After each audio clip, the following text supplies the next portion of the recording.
Thank you so much for joining us today at the workshop Code of Good Practice for Development Education, which has been developed by the Irish Development Education Association, short IDEA.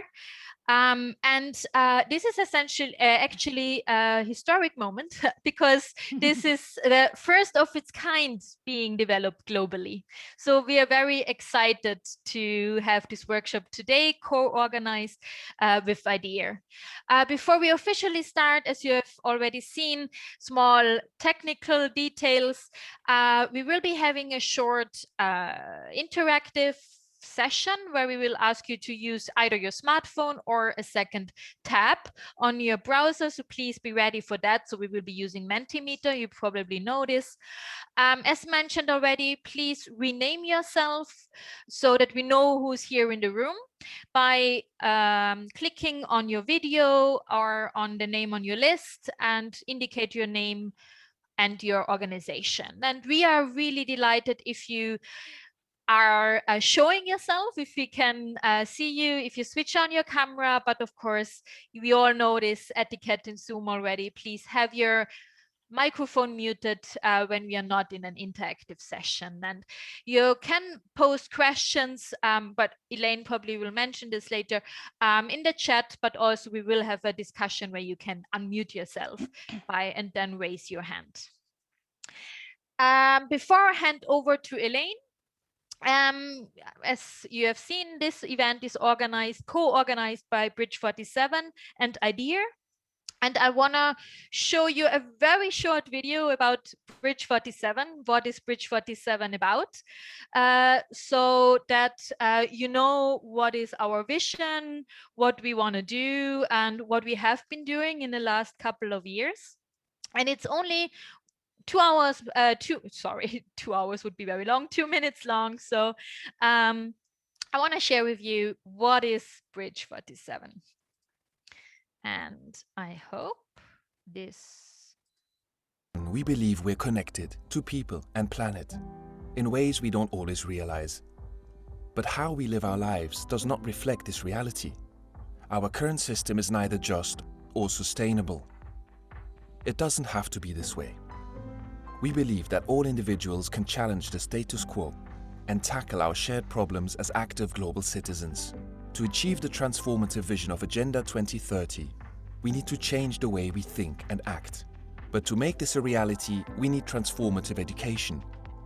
The kind of education that equips people of all ages with the knowledge and skills needed to critically engage with and actively improve the world around them. There are many ways to be a global citizen. From the small, personal step of helping your neighbor or participating in local democratic processes, to larger collective actions like joining in worldwide protests for climate and social justice, working to achieve the UN Sustainable Development Goal Target 4.7. Bridge 47 forms a network of people from all over the world who are interested in tapping into the power of transformative education and finding opportunities to collaborate. We foster partnerships across different sectors to bring the principles of global citizenship to new audiences. We work together to advocate for policy change at national, European, and global levels. We help build the time and space for practitioners to try new things and let innovation flourish. Ultimately, we promote access to the kind of education that enables learners of all ages and backgrounds to become global citizens, people who play a role, no matter how big or small, in making the world a better place.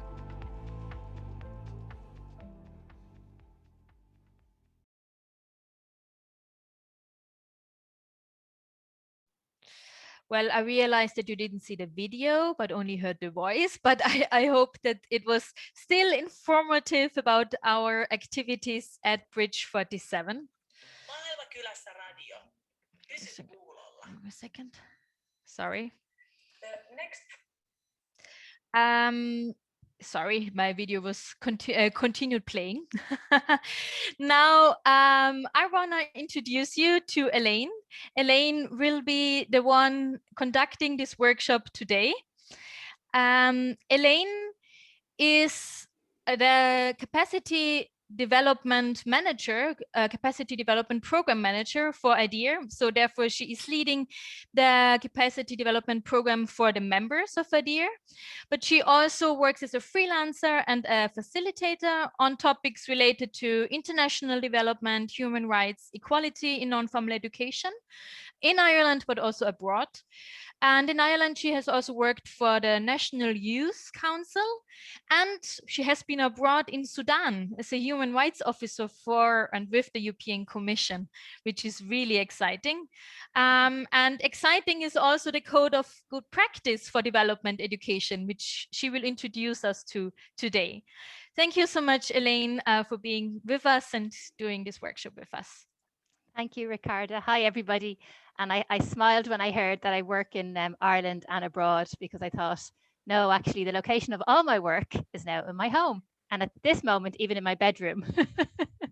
Sometimes in the attic or the kitchen. So that's as far as I travel at the moment. But it's lovely to see so many different faces appearing on the screen, and some that I know and I haven't seen for a while, and others that I work with regularly. So lovely to see you all. And many thanks to Ricarda and to Bridge 47 for inviting us to share the code of good practice for development education with you today. It's exciting because we're also very keen to share this code internationally. And this is one of the first chances that we've had to do it. The code was launched at the end of 2019 and it ran its first year in 2020. So yeah, so it's very new. And as far as we know, it's the first of its kind. We didn't find any other similar codes when we were drafting this and when we were researching it. So if anyone is aware of any other code like this, I'd be really keen to hear from you as well. So just to say that too. So we're going to share some slides. It's a short enough session, and we also will have some interaction, and we'll have a chance to hear some of your voices as well. And just what I hope that everybody had a chance to look at the poster with this 12, the brief overview of the 12 principles that we have in the code. And I'm just popping it into the chat box as well now, because you will need that later on when we go through the session. So as Ricarda said, I work for the Irish Development Education Association, so I'll introduce you to IDEA briefly as well. I'll introduce you to the kind of nuts and bolts of the Code of Good Practice, the what, the why, and the how. And then I'll share a little bit about the process that is involved in the Code of Good Practice, but I won't go into it in a huge amount of detail. It will be in my presentation, and these slides will be made available to everyone. So you'll be able to catch up on it afterwards. And if you have any questions at all, I'd be really happy to hear from you. As you go through the session today, you can pop questions into the chat as we go if you want to, or if there's something very urgent, if you can't hear me, if I'm speaking too quickly, please let Ricarda know or just interrupt us. I think we're a small enough group that should be possible. And I suppose just before we start, a disclaimer on the terminology. So we did call this a code of good practice for development education, mainly because in IDEA, and still to a great extent in Ireland, we use the term development education. And it's any education really that's focused on encouraging people to think critically and understand the world around them and the systems, and how it works, but also then to take action to transform it. But our members do use a broad range of terms. So we use development education, education for sustainable development, global citizenship education, and so on. So within the code and within the IDEA membership, we would say, any type of education that's in line with the principles and values of development education, and we'll go through those in the code, and also in line with the Sustainable Development Goal target 4.7. So that's just to note that at the beginning. In terms of IDEA, in case you haven't heard of us before, we're the National Network for Development Education in Ireland. We represent over 70 members. So we have members who are organisations, but also individuals as well. And our members are involved in lots of different settings: formal education, non-formal and informal as well, ranging from, large development NGOs to, teacher training colleges, trade unions, community development projects, One World Centres, academic institutions. So quite a broad range of members. And that's partly why the code has been so exciting, because the code was developed by the members to cover the entire membership. At the start, we kind of talked about, should we have one for formal education and one for non-formal and informal? And then we agreed, no, let's try to have an overarching one that everyone could identify with. In IDEA then, I suppose as part of that networking role, we aim to strengthen DevEd in Ireland and to raise awareness of the role it has. We are financed mainly by Irish Aid, which is part of the Ministry of Foreign Affairs in Ireland. And our role in that is to build the capacity of the development sector in Ireland, or to strengthen the capacity. And then we're also a partner in the Bridge 47 network. So two of my colleagues lead on the partnerships work under Bridge 47. So some of you might have met Orla and G previously. So what is the code? And it's kind of important, I suppose, to set this out at the beginning, because I think framing it this way will help you to understand how the code works then in practice. So it was written by the IDEA membership, and that's over a number of years. And I think in the code workbook in the end, we referenced about 40 members who had contributed to shaping the content of the code. It's a self-assessment tool. So the framework that we use of those 12 principles that we shared with you, it turns into kind of a self-assessment workbook that you then go through and you assess how you are fulfilling or not fulfilling, in some cases, the different indicators and principles within it. It's really led by the practitioner. And by that, I mean an educator for most of you, but some people, will be doing lots of different roles. But the practitioner who's carrying out the development education work is really self-assessing their own practice. It's voluntary at the moment in Ireland. You can sign up to it if you want to. You need to be a member of IDEA to sign up to it and to access our support and we accompany the members through the process. But anybody can access the documents for free online and download them and use them as they see fit. And if you don't sign up to the code, it doesn't mean that you get kicked out of the IDEA membership or anything like that. It's really a voluntary process. And it's applicable, we think, to all DevEd and GCE settings. One challenge that we had is that it should be aimed at both newcomers to development education and also more established practitioners who have long experience, over decades of delivering development education. So we had to make something, I suppose, create something that would fit both. And I think particularly for newcomers, it can be kind of a useful checklist if you are designing development education. And even myself, I have a poster on my wall with the 12 principles. And when I'm designing development education sessions, I do look to it to kind of think, okay, have I covered these principles in it? It's supported by a community of practice. So the membership of the code, we have about 20 members who are going through the self-assessment process at the moment. And we really encourage them to share the learning and challenges with each other, and not to be kind of just communicating with IDEA about the code, almost like a reporting process. We want to sort of avoid that single nature of it. While they do send in their self-assessments to us and we provide feedback, we really want it to be like a wheel, with lots of different hubs and people engaging with each other and saying, oh, well, how did you find principle one? I found it great, or I this is the type of evidence I used. I found I had a gap with this evidence. Is there any, that sharing those kind of challenges and ways of approaching the code. And then it's an evolving living tool, which changes based on the member's experience of using it. So I think whether this was our fear of setting something in stone and an apprehension that we didn't want to do that, because nothing is ever perfect and everything can always develop. We decided that after the first 12 months of implementation, so that was at the end of 2020, that we would review the code based on the members' use of it, and we'd make some small tweaks to the language. So already we have version 2.0 now, which is available on our website, where we ironed out some areas that we felt were repetitive, or we clarified things where we felt that maybe the spirit of what was intended wasn't being understood by those reading it, or we addressed gaps that we realized, oh, we didn't address this when we drafted it originally. So it's been updated. Now, we don't plan to do that every year. I'd say now after 3 years, we'll do a thorough review of it again, but this was more sort of a retweaking and a redrafting of some of it. So it's not a quality label or standard. If you sign up to the code, you don't get a seal of approval from IDEA to say that you're doing a brilliant job in your dev ed. It's something that you can describe yourself on your website if you want to. You can say you're a member of the Code of Good Practice, or you're on the journey, to self-assessment of your own dev ed. There's no obligation to use it, as I said. It's not a requirement of IDEA membership, and it's not connected to funding. But as we go through and think about the future of the code, we'll see that there is challenges around that in how donors would like to see it used as well. So it's a fine balance for us at the moment. So I've shared the poster of the 12 principles with you all.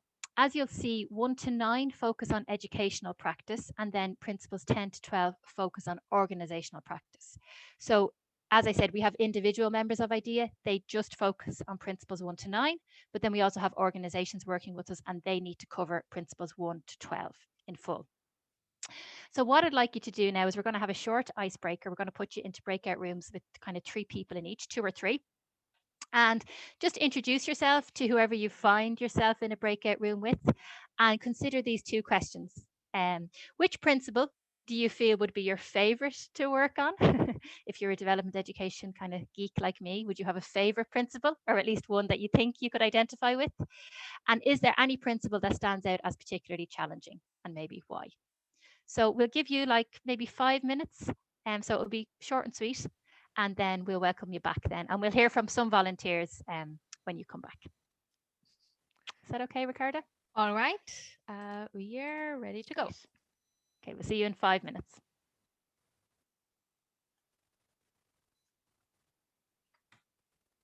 I'll just open the floor for like 3 or 4 minutes now, just for anybody wants to share maybe an observation or something that came up in their breakout room, or a question that you have even, before I kind of continue on with the presentation. So maybe I don't know if we should go room by room, or anybody just wants to jump in, you can just wave at us or raise your hand. Yeah, Lara. Hey, thanks for introducing us to your code of conduct. I'm from Germany. I work for an umbrella organization for development organizations in Germany, and I'm responsible for the education part. And we actually developed something very, very similar to what you did. We have quality criteria for development education, and a lot of things about how the process of creating your code of conduct reminded me of the process of how we created the criteria. And a lot of your codes are actually also in our criteria. They're quite longer, so it's like a 50-page publication. Okay. But we're currently thinking about condensing it to the smaller thing which you can actually use. So yeah, that was really interesting to see that the discussions are super similar. Great, thanks, Lara. And these guidelines, sorry, this code was preceded by guidelines for good practice guidelines, they were called as well, for the different sectors in Ireland in development education. So for formal education, for adult education, volunteers, over like about 10 years. And then eventually the network came together to create this common code of good practice. Yeah, so yeah, if you want to share your guidelines even in the chat, if there's a web link or anything, it would be great to see them. Yeah, thanks, I can Lara. Post them in the chat. They're unfortunately only in German, so okay. That's a bit of a barrier right now. We're thinking about translating them as well, but we're not as far as you are right now. No worries. Great. Okay. Anybody else? Thanks, Lara. Observations or comments, questions?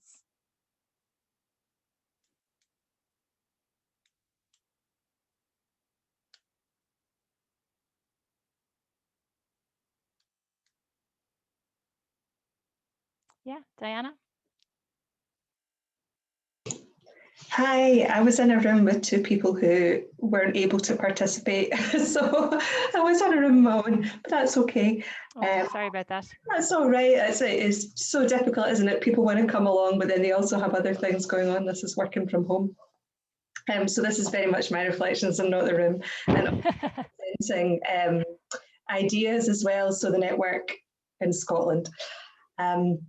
And yeah, so I chose our favourite to be the imagining one, the imagining the solutions. I think that's just something that we perhaps don't focus on so much. We explore so much the root causes and perhaps don't have that participative conversation with young people in communities and our learners around that.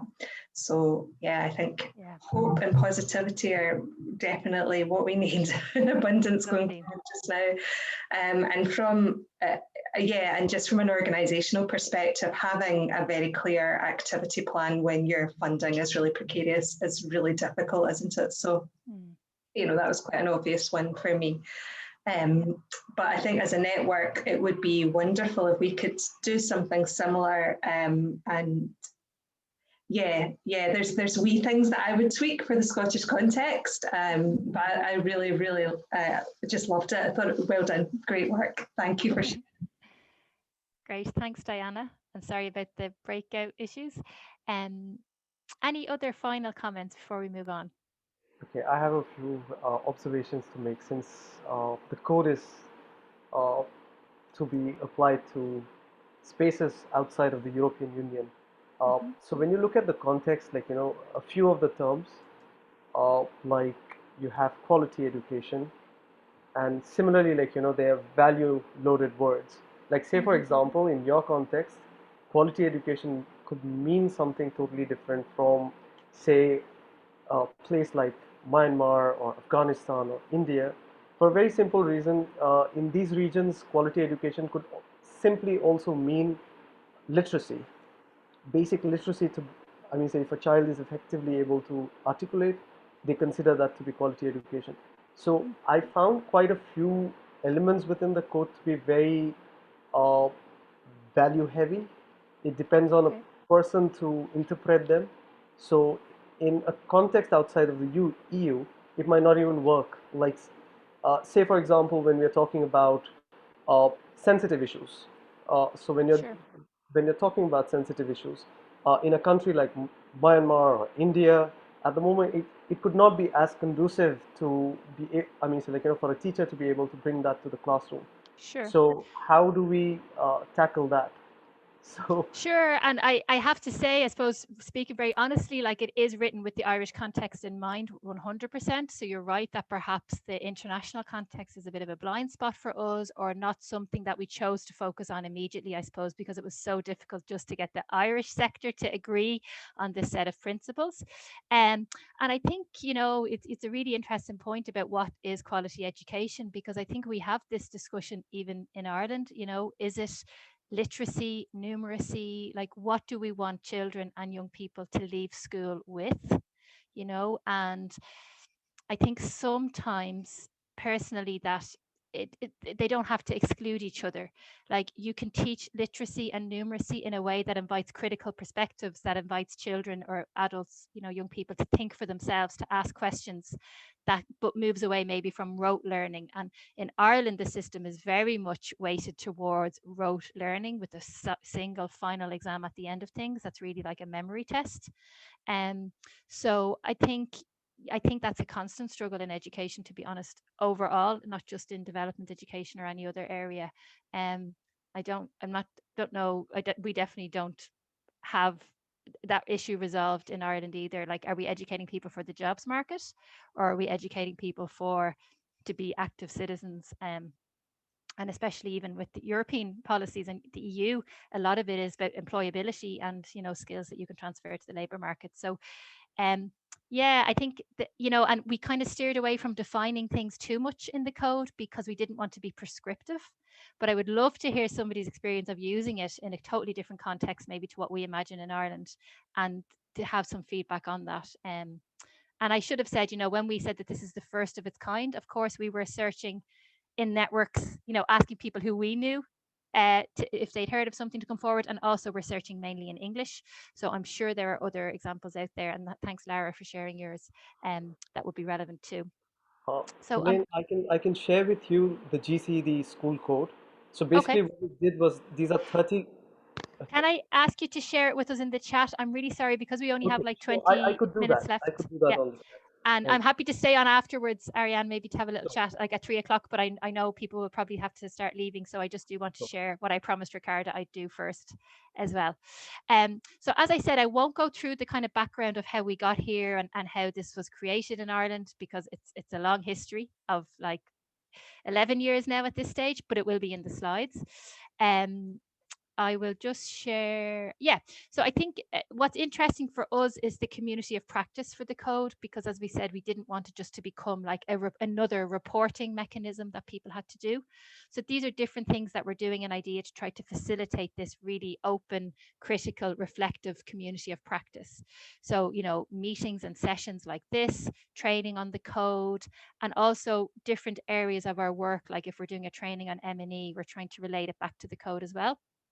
All the documents are freely available. We also respond a lot to kind of one-to-one queries about it. And when we get the self-assessment workbooks from our members, we provide a detailed feedback letter and also a one-to-one meeting if people want to discuss it. We have a code network meeting where we bring the network of the code members together twice a year. And we facilitate kind of peer support and buddying by request. So if somebody's really struggling with a particular principle or a question, they can ask for us to help them find someone maybe who has more experience in that area. We try to celebrate progress of the code, and that's sometimes through things like our AGM and our conference. We facilitate a lot of the communication on Slack, and then we also encourage our members to communicate about their code membership in their own work, in their own social media, and then they're also listed on the IDEA website. The first year of the code, I mean, it's there, but I think the main kind of thing for us to say is that we were surprised that there was still big engagement and energy around the code despite the challenges of COVID-19 and working remotely.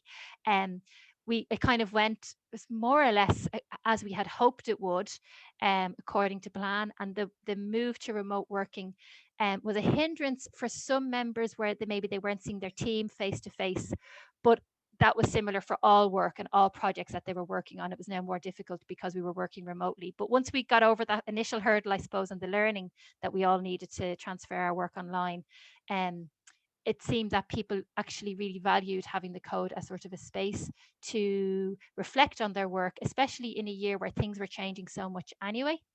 That actually the code was a good sort of reflection point for them to think about their dev ed practice. The benefits that we're seeing so far, and like this is really, you know, we're only a year into it. So while we piloted the code in 2018 and then we launched it in 2019, and last year, as I said, was the first year of implementation. So this is kind of what we're seeing so far. I should also say that there's research being carried out at the moment on the code. So all of the self-assessment workbooks that we've received so far, we've given them to kind of a researcher to read through them and to help us to understand what the code is telling us about development education practice in Ireland. And one thing I just realized I missed one slide, which is important. I hope I didn't delete it. No, I didn't. I'm just going to share this now because this will explain to you a little bit how it works. So when you become a code member, and as I said, for our members, that keeps switching. That's weird. I'm not going to touch anything. The 12 principles, each principle then has related indicators. I think there's 37 indicators overall. So under principle 1, there's 3 indicators that you're kind of self-assessing against. Under principle 2, there's 3, and so on. There's an annual self-assessment then with the code workbook. So you complete the code workbook and also an action plan where you identify areas that you'd like to strengthen or areas that you feel are gaps in your practice. The first year that you're doing the process, you submit your self-assessment twice. So for instance, last year, people submitted it in April, and then they resubmitted an updated version in October. And that's just for the first year of your membership of the code. And the reason that we have that really short window is to kind of keep it on your agenda, to set milestones that are kind of manageable to achieve in the first year. And just, it was felt that a 12-month gap at the beginning of the process was just too long and it would just fall off the radar. So in the first year, you submit it twice. And then after that, it's every year then. So we're coming into now in this summer, we'll be getting the first kind of set of workbooks of those who've submitted it twice in 2020, and then we'll just submit it once from now on per year. And as members, I suppose we ask people to commit to it annually. So there's a code commitment form that members need to sign up for, and it has to be signed by the CEO or the most senior director in the organization for organizations. So that's really to make sure that there's buy-in, because it is something that takes time and resources within the organization. You carry out your self-assessment process then and develop an action plan that you have to share with IDEA. And then you contribute to the community of practice. So that's the final commitment then of being part of this code. So that means, coming to code network meetings, participating on the Slack channels, sharing successes and learnings with each other. So that's sort of the code in a nutshell. And I just wanted to make sure that I shared that. In terms then of the benefits so far, I suppose it's helping members to strengthen their good practice, because it helps us to articulate what we're saying. And we know sometimes that we're doing work well, or we can see the benefit in the results with the learners that we're working with or with the institution that we're working with. But it really is about trying to articulate that good practice. And it's a useful framework, as I mentioned before, for people who are relatively new to DevEd and those who have more experience. So, as I said, I have the poster on the wall at home, and if I'm designing my own sessions, I'm kind of keep an eye on that to make sure I'm covering those core elements. And because they've been created by a network of practitioners with a lot of experience in the area, I kind of know I won't go too far wrong if I can try to cover at least the first 9 principles in my educational sessions. And that community of peer learning is really important. While that was active in IDEA to begin with, we do have a network. We've got quite a strong sense of a development education sector in Ireland. The code is useful because it provides a common list to kind of compare yourself to another practitioner with, or it gives you a common language to discuss your educational practice. And I think that's been really helpful to have this sort of, and it's, I won't say it's easy, but it's quite simple in that it's 12 principles and these have been agreed. There's kind of a weight behind them of people saying, okay, we think this is good practice. It encourages, I think, to try different approaches. So it can help you to identify gaps in your work, or maybe things that you maybe like to try but you haven't done before. So things like collaboration, it can kind of give you a rationale for working in a particular way or changing, changing how you work. And a person mentioned, taking a couple of guilt-free hours to just read. Sometimes, we all get lots of resources that we'd love to read through, or reports, and sometimes you don't have much to show for it at the end, or you might feel that you don't, this kind of productivity sometimes that we're caught up in. But, part of the code is keeping yourself informed as a practitioner. So taking that time to read is really important. And also taking stock of our approach. So we really want to avoid it becoming a tick the box exercise. That's something that we require in IDEA to be a member, or that our donors require that organizations sign up to this code of good practice. But we really want it to be about meaningful reflection. So we're trying to facilitate a process that is structured enough to allow that to happen without it becoming another burden for our members.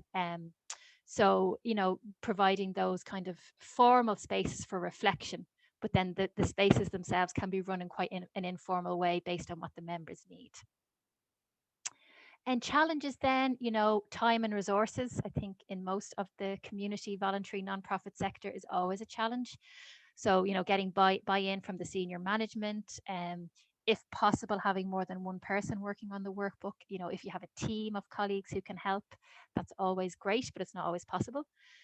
It needs regular attention, I think, so this came up a lot during the pilot process, and it's why we have this in the initial year of implementation. You submit your self-assessment workbook twice. It's to keep it on the agenda, to keep giving it attention. And also, we still have challenges around the interpretation of the code. And there's huge levels of subjectivity in any sort of self-assessment. So, I might say that the 4 categories that we have are fully, substantially, partially, and minimally. And, myself and Ricardo might both assess our work as fully fulfilling a certain principle or substantially, but there might be huge differences in the context that we work in the scope and the scale of the program that we're running, whether you're working in an international development NGO where development or global citizenship education is a small part of what you do, or in an academic institution where it's a small part of what you do, or if you work in a One World Centre or an organization like IDEA where development education is all that we do.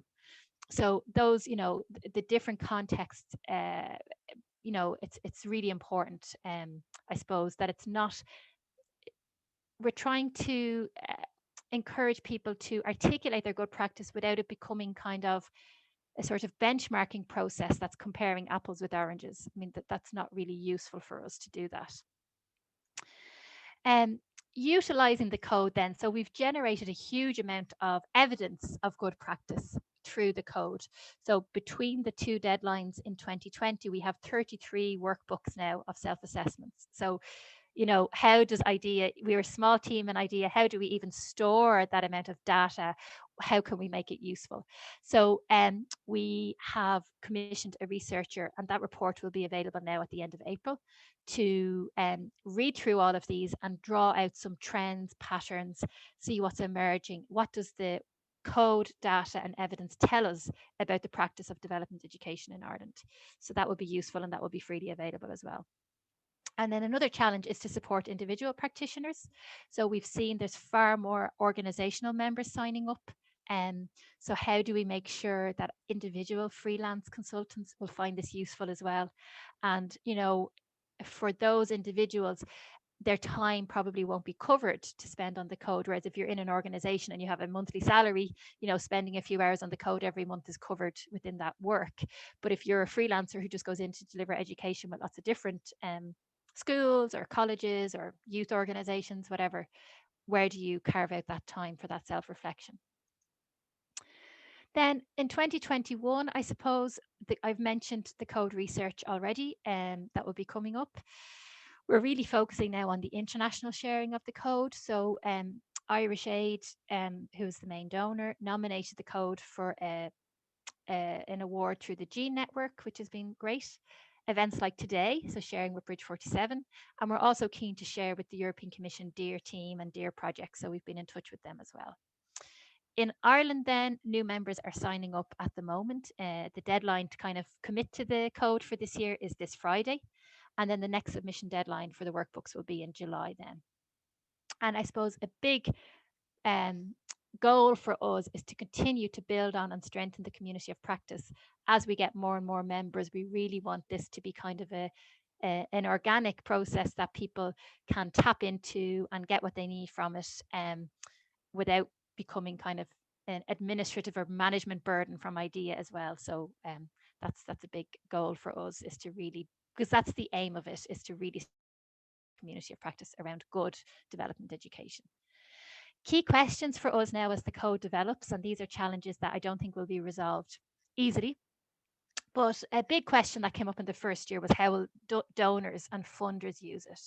So, in Ireland, Irish Aid is the main donor for development education. So they've been asking people about the code in their funding applications and in reporting. And, to give credit to Irish Aid, they've always checked with us about how they ask those questions and how they use the wording. But it is challenging because when it's associated then with the funding, or when it's seen or perceived to be a requirement for funding, that's going to be challenging then. That, we want to really avoid a tick the box exercise, as we said. So having meaningful engagement around the code is really key to us. And if people see it as something they have to do to access a grant, that will take away from that for us. How do we ensure that the IDEA members have ownership over it, so that it doesn't become, so the IDEA office and the staff of 5 people, and then the IDEA network. So we really want the network to feel that this is their code, rather than something that we're promoting or forcing them to do from the IDEA staff. The workload of the code is becoming really big for us at the moment. So we're trying to figure out ways to manage that. We've 20 members at the moment, but we'll probably have, by the end of this week, we'll probably have another 10 to 15 signed up. So how do we manage that? And how do also our members manage the workload themselves? Should it come at the expense of other work that we do in IDEA? So we're kind of the key stakeholder or actor to strengthen capacity of the sector. Should we be doing this sort of code work, which is kind of, we're in a unique position to do? at the expense of other work that a network could do. There's lots of other things that we could be doing. So should we prioritize this code? So this is a key strategic question for us now at the moment. How do we guard against it becoming a tick the box exercise? What do we do if members' engagement drops off over time? How do we manage that? And then the key considerations I mentioned around like any sort of self-assessment, the subjectivity, the fact that we don't want to necessarily be comparing members' performance, and there's lots of questions around that, and guidance that we need to give the members on it. And we're in a role where we're kind of, I suppose, we're kind of like developing this as we go. So we don't have a sort of blueprint that we're working from to say, this is how we'll guard against this issue. This is how we'll make sure that things aren't, can be a bit objective. This is how we'll make sure that the self-assessment is thorough. But actually, we're just kind of taking it each few months as they come, seeing what happens. And we have kind of a structure of a code advisory group of a few members who are in the code and not in the code to kind of help us manage some of those issues as well. So it's really a work in progress, and none of us are experts in codes of good practice by any means. So we're trying to manage it. The last thing then is just if you want to find out more about the code, and we had there's an academic journal, a development education journal that I'm sure some of you know, called Policy and Practice, which is produced by the Centre for Global Education in Belfast. So there's we wrote an article about the code there. All of the resources and supporting materials are freely available to download. And I have some nice copies of the poster if anyone would like one, because we have lots of them. And obviously we haven't had an in-person event, I think, since the code launch. That was in December 2019. So if anybody would like me to post one to you, no matter where you are in the world, they're very light, so I can post posters out if you'd like them. So just contact me if you'd like to request one. I'll be very glad to know they're being used. So that's sort of it from my side. Are there any questions? I know there's been stuff in the chat, so sorry if I missed anything. But just feel free to unmute yourself. Any comments or questions, go ahead.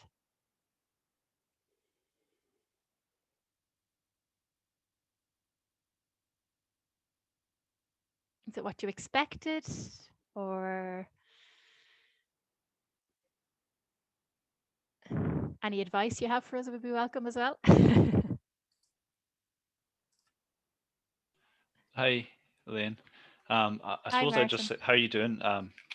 I'm based in Dublin, and I suppose my organization isn't new to DevEd, but I'm new to it.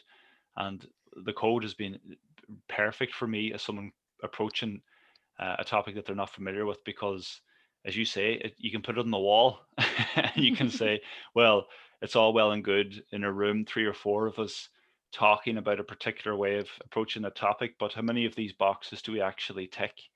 And that is important, because sometimes, well, when the process starts, by the time you get to the end of the process, you come up with something that maybe isn't actually doing what you set out to do. So the micro takes over from the macro, if that, I think that's possible. So I think it's wonderful. And I think it is particular to Ireland, and I think it has to be particular to the community that it's within, because then you can look out with it rather than trying to look everywhere from it. If that, I don't know if that makes sense, but anyway, my congratulations on it anyway. Great. Thanks, Martin.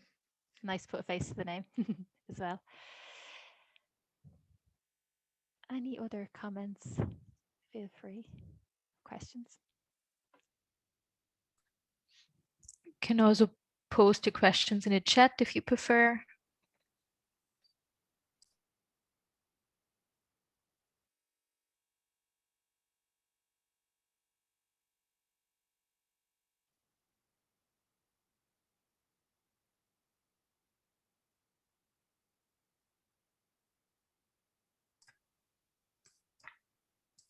One thing that's been interesting for us as well, maybe just going back to the Mentimeter that we did with the favorite principle and the most challenging ones, the organizational principles are definitely the ones that people are finding trickiest at the moment. I think as a lot of education practitioners, and even, Martin, I think even if you're new to development education, but if you've worked in any sort of education, you'll kind of, the principles 1 to 9, you'll see how they're possible. Even if you're not doing them, you'll kind of know, okay, well, I can design a session to cover those, or I can design a program. But the organizational principles of the kind of, and maybe what you were saying, Ariane, as well, about the values and some of the language around them, you know, is challenging. And how do you turn that into practice? How do you show that your organization is an organization that prioritizes partnership and solidarity and those kind of things? And that's definitely been tricky for the members, but very exciting as well, I think, because we've kind of agreed, it mightn't be perfect, but we've kind of agreed that these are principles that we should be working towards. And even if none of us is managing at the moment, maybe we can get ideas from each other. So that's been one big obvious finding, I think, already. And probably the other thing I'd say is around and this is something that I definitely fall into the trap of when I'm doing development education sessions, is focusing too much on the root causes to the detriment of the solutions and the future thinking, and that principle 8 that Diana mentioned. So that's been really nice as well, to encourage members to bring that perspective into their work, and to see the examples of how they're bringing it into their work as well. Has been really good. So as I said, we'll have this report within the next couple of weeks, so I will share it with you, Ricarda, as well, and you'll see then some more of those trends that are emerging about what the code is telling us too, which should be interesting.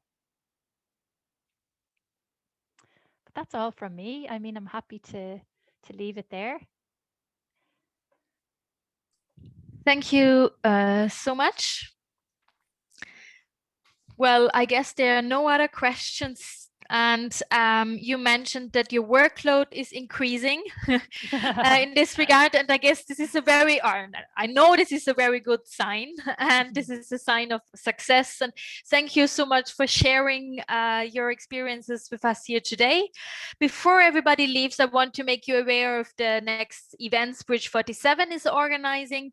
Join us at the end of May, 25th to 27th of May. We are organizing our big celebratory global event on Imagine 4.7, SDG 4.7. So please come and join us. It will be 3 days full of very diverse and very exciting events.